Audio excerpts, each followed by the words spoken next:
مرحبا، يسعد اوقاتكم. ان شاء الله تضلوا بألف خير يا رب.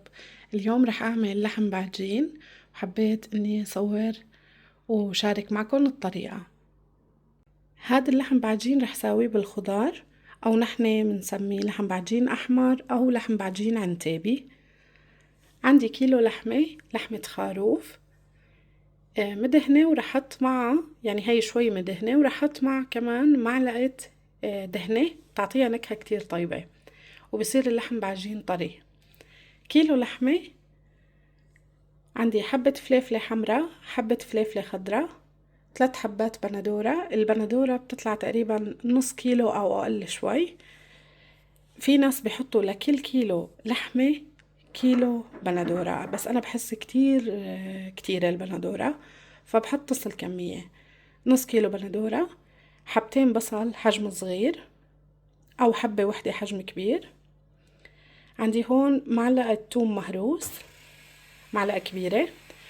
وهون نعناع فريش، أخدت 3 عواد نعناع، قطفتن غسلتن وقطفتن بهذا الشكل. إذا ما عندكن نعناع فريش فيكن تستخدموا النعناع اليابس، بتحطوا معلقة كبيرة نعناع يابس. عندي هون دبس رمان، رح اخد معلقتين بيعطي نكهة كتير طيبة، معلقتين كبار. وملح وبهار اللي هو ال7 بهارات. وهون عندي معلقة كبيرة مليانة دبس فليفلة، ومعلقة كبيرة مليانة دبس بندورة. وبنجي هون للبقدونس، تقريبا باقة بقدونس، يعني بتطلع 3/4 الكوب.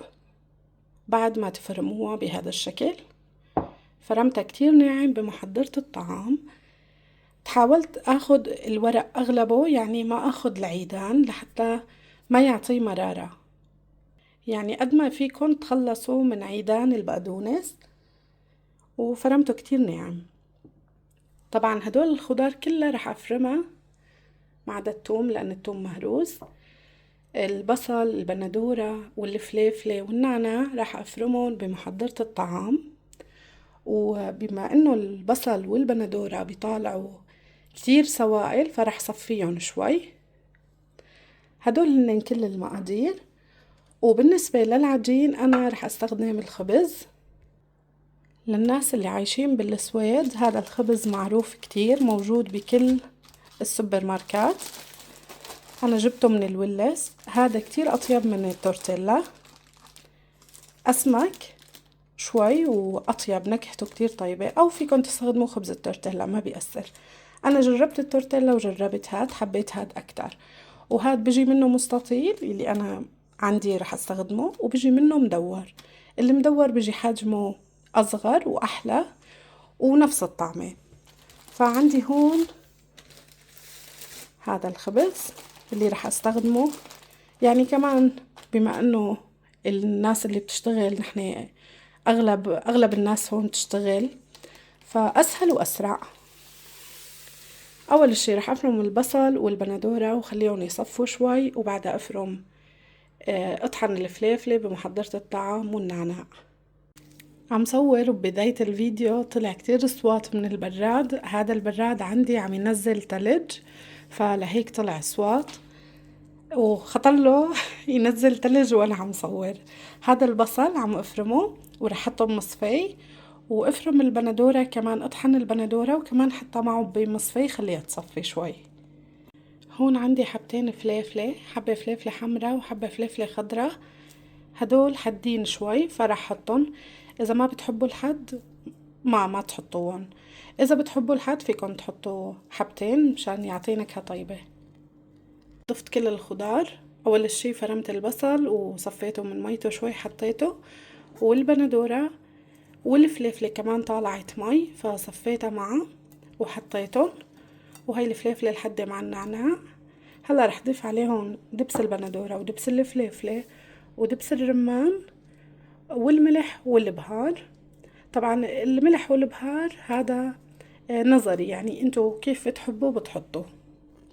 وبعجنهم كتير منيح وبتركهم شوي لحتى اللحمة تشرب من التبلة وتعطي نكهة أطيب. بلشت مد العجين على الخبز بهذا الشكل وطبقة رقيقة، وحتى الأطراف بمدها كتير منيح لحتى ما تنشف. حطيت ورق زبدة وحطيت شوية زيت. طبعا عندي الصينية بتسع قطعتين خبزتين يعني، فبحطه بالفرن على درجة حرارة 180 أو 200 حسب الفرن اللي عندكم، وبخبزه بس من فوق، وإذا بده شوي من تحت بخبزه من تحت. بس الخبز بما إنه هذا خبز بخبزه بس من فوق، وبس طلعته من الفرن بتركه شوي ليدفى وبغطيه لحتى ما ينشف ولحتى يضل طري بهذا الشكل. طبقة كتير رقيقة. هي اللحمة باخد شوي بالمعلقة وبمد، وإذا كان في مي كتير خدوا شوي محرمة وهيك مسحوا الوش تبعه بعد ما تمدوه من المي. هي مثلا هيك مشان المي إذا في مي تطلع. وطبعا لما بمد العجين بكبسها لحتى تلزق على الخبزة، وما تكتروا كتير لحمة، لأن إذا كترت لحمته بتطلع ما طيبة. خليها معتدلة يعني، لا كتيرة ولا قليلة، وسط. هذا هو هيك شكله بعد ما طلعته من الفرن. رح اتركه لحتى يدفى شوي، وبعدها غطيه لحتى يضل طري وطعمته طيبة، وشوي بياخد لون من تحت مو كتير يعني. طبعا كتير طيب. بتقدم جنبه مخلل، نعناع، فليفلة، فجل، ليمون، وعيران كمان. جربوه أكيد أكيد رح يعجبكن. بتمنى تعملوا لي لايك للفيديو وتشتركوا بقناتي إذا مالكم مشتركين. استنوني فيديو جديد ووصفة جديدة، وباي باي.